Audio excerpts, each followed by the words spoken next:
welcome to the first episode of New Dad on Old Movies. I'm Jason the New Dad, and here's some stats about me.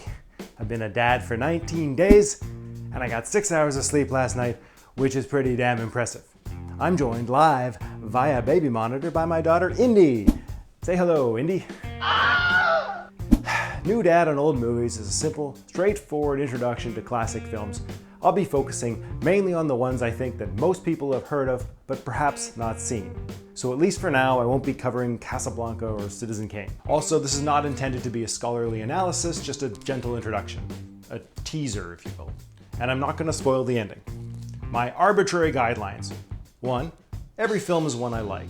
Good vibes only on this show. 2. Every film is from before 1970. 3. Every film is available on Blu-ray or DVD. Today, we're looking at The African Queen, a 1951 adventure starring Humphrey Bogart and Katharine Hepburn. The better Hepburn, sorry Audrey, I'm just being honest. Based on the 1935 novel of the same name by C.S. Forester, the movie was directed and co-written by John Huston. You might remember John Huston when he played the world's worst human being, Noah Cross, in Chinatown. Yeah, that guy. The guy responsible for the "she's my daughter and sister" moment. African Queen was Huston's 9th feature as director, not counting documentaries, and his 5th directing Bogart, including Key Largo, which is not just a Huston film, but also the location of the boat, the African Queen, where since 2011 it resides as a tourist attraction. Trivia. Shot largely on location in Uganda and the Congo, The African Queen was a tough shoot, with Hepburn keeping a bucket just off screen because, well, you know. Bogart apparently later bragged that he never got sick on location because he drank only whiskey. He also died 6 years later. More trivia. There was a novel about the making of the African Queen called White Hunter, Black Heart that was later turned into a movie from 1990 starring Clint Eastwood. The plot of that movie is that John Huston's character, called John Wilson, wanted to shoot an elephant and that they made a book and a movie about that. So there was a novel, then there was a movie based on the novel, and then there was a novel about the making of the movie based on the novel, and there was a movie about the novel about the movie based on the novel. Clear as mud. All right, let's get to the setup.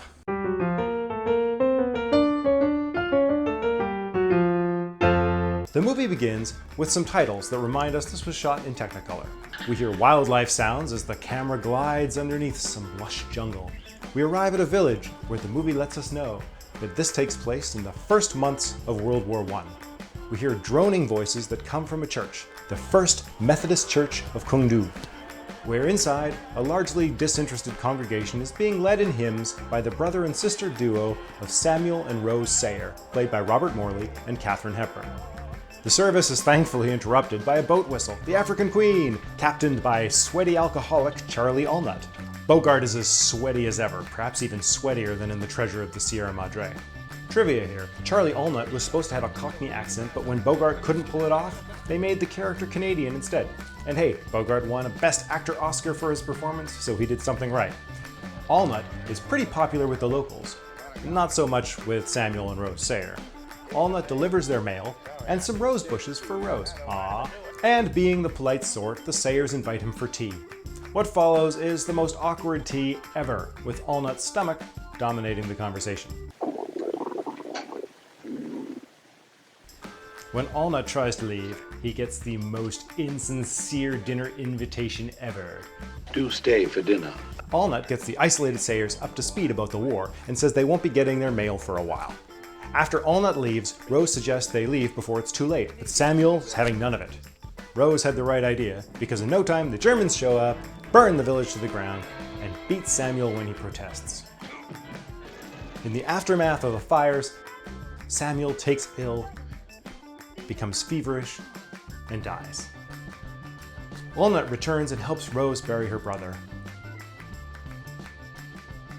And here's where the plot part starts. Allnut says they should clear out before the Germans get back, because his boat is chock full of stuff they want, including... Mr. Allnut? Yes, miss? What are these long, round, torpedo-like things? As they calculate their options, Allnut says the British won't be able to cross the lake downriver from them with the German boat Louisa patrolling it, and Rose gets the idea of turning the African Queen into a kind of torpedo, using the weapon supplies stored aboard. Allnut proceeds to list all the ways that this is foolish and suicidal. No points for guessing that they decide to do it. Along the way, they battled dangerous rapids, swarming flies, bullets, and the cantankerous African queen itself, which is always on the verge of falling apart. Will Charlie Allnut and Rose Sayer survive? Will they fall in love? Is this a movie? Watch and find out. This really is a two-person show. Robert Morley is barely in it, ditto with the Germans at the end, so I'm gonna go with the unreliable rust bucket itself, the African Queen. The grand romantic action-adventure isn't as common a genre picture as I'd like these days. The Princess Bride is an obvious choice, but it's more of a fantasy, and our leads spend much of the movie apart. 6 Days, 7 Nights attempted this to mix results, The Legend of Tarzan, The Mummy, some of these are other choices, but a lot of them have other genres. So I'm gonna go back to 1984 with Michael Douglas, Kathleen Turner in Romancing the Stone. Also featuring Danny DeVito as a comic villain, Romancing the Stone has a leading lady out of her element, a grizzled, sweaty leading man, and chemistry to spare between the two. And if you like that one, they made a sequel, The Jewel of the Nile. So let me know what you think. Do you think Romancing the Stone would make a good double feature with the African Queen? If not, what film would you choose? Let me know in the comments. Thanks for watching. If you'd like to see more of these, please like and subscribe. And until next time, I'm gonna change a diaper. Oh, and here's 1 second of footage from the next episode.